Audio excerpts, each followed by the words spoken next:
रिश्तों का चक्रव्यूह। सुबह की पहली किरण के साथ ही योगिता रसोई में सबके लिए नाश्ता बनाने जुट जाती। पूरी लगन से काम करती, फिर भी उसे तारीफों की जगह सिर्फ कड़वी बातें सुनने को मिलती। सास कमलेश जी अक्सर नाक मुंह सिकोड़ते हुए कहती, सोनम, देख जरा अपनी भाभी को, सूरज सिर पर आ गया है और मैडम का नाश्ता अब तक तैयार नहीं हुआ। शहर की लड़कियों के यही नखरे होते हैं, कामचोर कहीं की। वहीं ननद सोनम भी चुटकी लेने से बाज नहीं आती और अपनी माँ के सुर में सुर मिलाते हुए कहती, पता नहीं सचिन भाई ने इनमें क्या देखकर शादी कर ली। इसे तो हमारे घर के तौर तरीके तक नहीं पता। युक्ता अपनी आंखों में आंसू रोक कर बस यही कहती कि माँ जी नाश्ता तैयार है। लेकिन कमलेश जी गुस्से में चाय का कप हटाकर सोनम के साथ बाहर नाश्ता करने चली जाती। योगिता हर रोज़ ऐसी कड़वी बातें सुनती, लेकिन वे कभी पलटकर जवाब नहीं देती। उसे लगता था कि एक ना एक दिन उसकी सेवा और उसका सम्मान उसकी सास और ननद का दिल जरूर पिघला देगा। लेकिन सोनम और कमलेश जी तो जैसे उसे परेशान करने का कोई ना कोई बहाना ढूंढती रहती थी।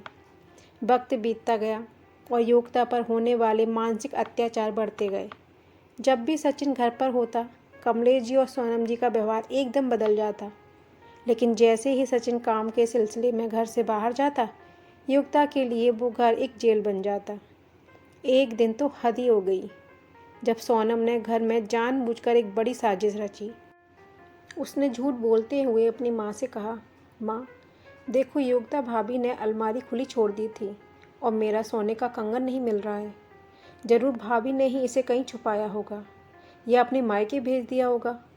कमलेश जी ने बिना सोचे समझे योगिता पर चिल्लाते हुए कहा, तेरी इतनी हिम्मत योगिता, हमारे घर में चोरी? जब से तू इस घर में आई है, मनुष्यत लेकर आई है। आज के बाद तू इस घर के किसी सामान को हाथ नहीं लगाएगी। योगिता रोते हुए हाथ जोड़कर सफाई देती रही कि उसने कंगन को हाथ भी नहीं लगाया। और सोनम दीदी से एक बार फिर अलमारी चेक करने की मिन्नत करती रही, लेकिन सोनम ने उसकी एक न सुनी। योगिता अपने कमरे में जाकर फूट फूट कर रोने लगी। उसने सचिन को फ़ोन करने की सोची, लेकिन फिर यह सोचकर रुक गई कि सचिन काम की वजह से पहले ही तनाव में रहता है। वह उसे और परेशान नहीं करना चाहती थी। लेकिन किस्मत का खेल देखिए, जो दूसरों के लिए नफ़रत की दीवार खड़ी करते हैं, एक दिन वक्त उन्हें ही आईना दिखाता है। एक दोपहर जब सोनम कॉलेज गई थी और सचिन भी शहर से बाहर था, अचानक कमलेश जी की तबीयत बहुत ज़्यादा बिगड़ गई। उन्हें सीने में तेज दर्द उठा और वे दिल का दौरा पड़ने के कारण तड़पती हुई फर्श पर गिर गई।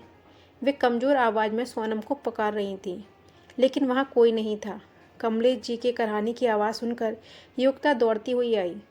सास को इस हालत में देखकर वह घबराई नहीं, बल्कि उसने तुरंत हिम्मत दिखाई। उसने कमलेश जी को संभाला और तुरंत सोनम को फ़ोन लगाया।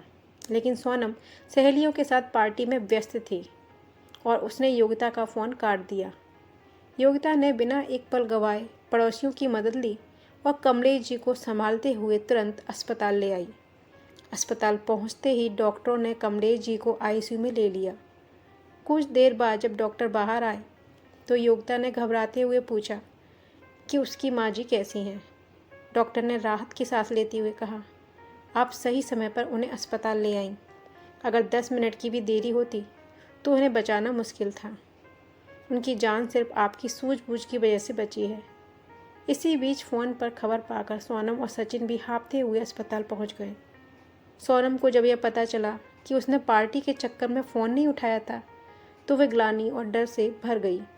जब सचिन और सोनम दौड़ते हुए आईसीयू के कमरे के बाहर पहुंचे, तो उन्होंने कांच से अंदर का नज़ारा देखा। योगिता अंदर बेड के पास बैठी कमलेश जी के पैर दबा रही थी और बंद आंखों से भगवान से अपनी सास की लंबी उम्र की दुआ मांग रही थी। तभी कमलेश जी को पूरी तरह होश आया। उनकी आंखों में पश्चाताप के आंसू थे।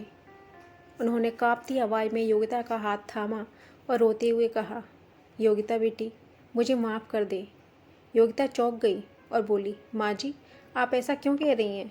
आप बस जल्दी से ठीक हो जाइए। लेकिन कमलेश जी का गला भर आया था।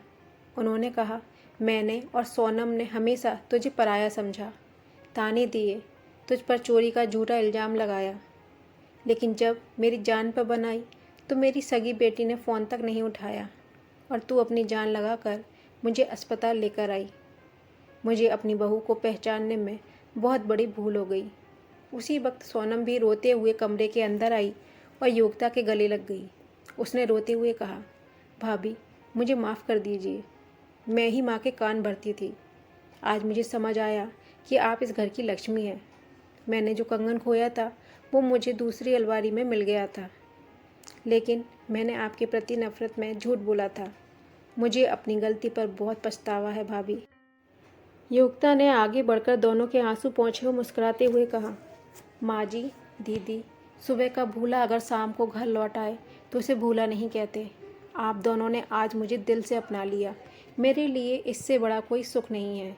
उस दिन अस्पताल से सिर्फ कमलेश जी ठीक होकर घर नहीं लौटी थी, बल्कि उस घर की बरसों पुरानी कड़वाहट भी हमेशा के लिए ख़त्म हो चुकी थी। अब उस घर में तानों की जगह प्यार की गूंज थी। सचिन भी योगिता के इस रूप को देखकर गर्व से भर गया था। सोनम और कमलेश जी अब योगिता को घर की बहू नहीं, बल्कि अपनी पलकों पर बिठाकर घर की सबसे लाडली बेटी की तरह रखती थीं।